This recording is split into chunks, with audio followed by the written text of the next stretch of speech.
Samantala, isa naman sa mga kabuhayang matatagpuan sa bayan ang mga pagawaan ng brick. Dito sa Barangay Ventimilla sa kahabaan ng kalsada mula Municipal Hall papuntang Calasiao, matatagpuan ang pagawaan ng mga bricks.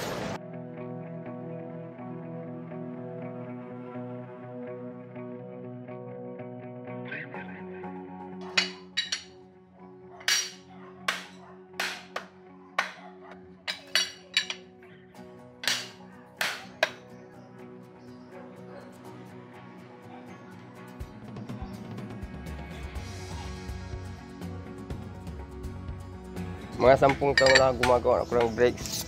Masaya po. Masaya akong gumagawa. Dahil po sa paggawa ng bricks, nakatulong ako sa mga magulang ko, kapatid ko, sa bahay. Yan. Masayang paggagawa ng bricks. Pandagdag kita. Kahit konti-konti lang, at least mayroon. Kaysa wala. Siyempre, pag wala kang trabaho, makakatulong talaga ito. Masaya, siyempre. Sabihin mo, nandoon na yung gawa ko, nakarating na sa ibang bansa. Masaya. Gawa ko yun yung ginagawa ko. Kamo.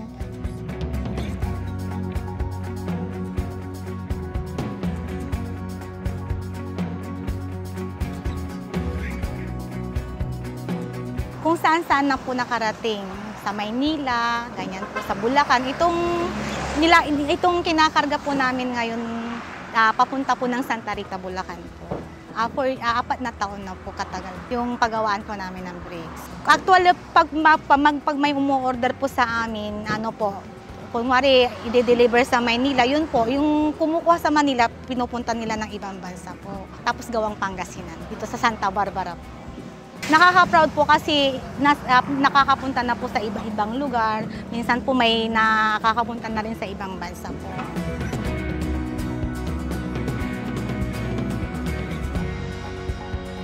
Ito nga ang One Town One product na pinagmamalaki ng Santa Barbara. We're still helping everyone, assisting them in developing their brick making. May mga programa tayo para sa kanila. Pero ang nagiging kalaban talaga ng brick industry ngayon is yung mga affordable o cheapest price for construction. Minamarket na lang natin ang bricks. Isa sa mga ganda kasing kalidad nito is active siya para sa pag-prevent ng malaking fire sa atin. Dahil dito, yung ating mga restaurants, especially those pizza making, bricks ang unang mga tinitingnan nila na produkto para ilagay sa kanilang kitchen. And then, isa rin to na nakikita natin na magandang produkto para sa facade ng mga bahay at saka ng mga public places. Kung makikita nyo, ang aming Santa Barbara, ang former municipal building namin sa Poblacion Norte, ang facade nito ay gawa sa bricks. So dito pa lang makikita nyo kung gaano kaganda ang mga bricks sa ating mga pasilidad. So una, maganda to para sa pag-prevent ng malaking fire. Pangatlo, pangalawa is maganda ito sa mata natin. At saka, di ba mas maganda rin bumalik tayo sa kung ano man yung panahon noon.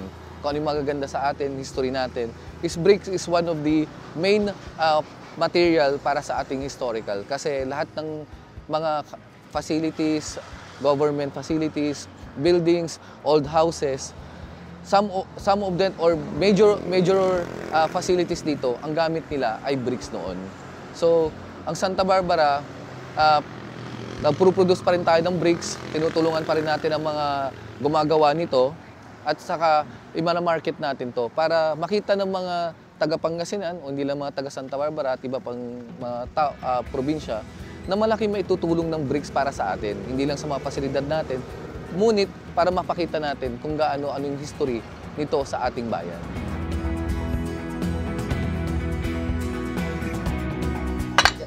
Oo nga po, ito pala Ay, sorry po, mali po ba? Mali. Sorry, mali ho. Ganito po ba? Sige ho. Tatanggalin ko na ho ito. Tatanggalin na natin yung mold form. Ganyan po ba? Balik po natin dito. tatanggalin natin yung excess na mud. Hindi ata napitpit ng... Ay, isa po ba ito? Or tanggalin ko pa po sa taas? Palabas dapat. Mali ako mga friends. Hindi expert. Pero pagkatas po nito, sir, ilalagay na natin yung magandang product dito sa kanilang stand. Pero mali itong ginawa ko. Hindi magandang quality. Pero si Kuya, maganda yung mga gawa niya kanina. Grabe, kasi isa pa lang yung ginawa ko, hindi pa perfect, pero grabe na yung pawis ko. Medyo mabigat, talagang mabigat itong pagmomold compared dito. So, pag paulit-ulit, nakakangalay talaga siya. Di ba po, Kuya? Pero sanay na po kayo. Ang galing ni Kuya.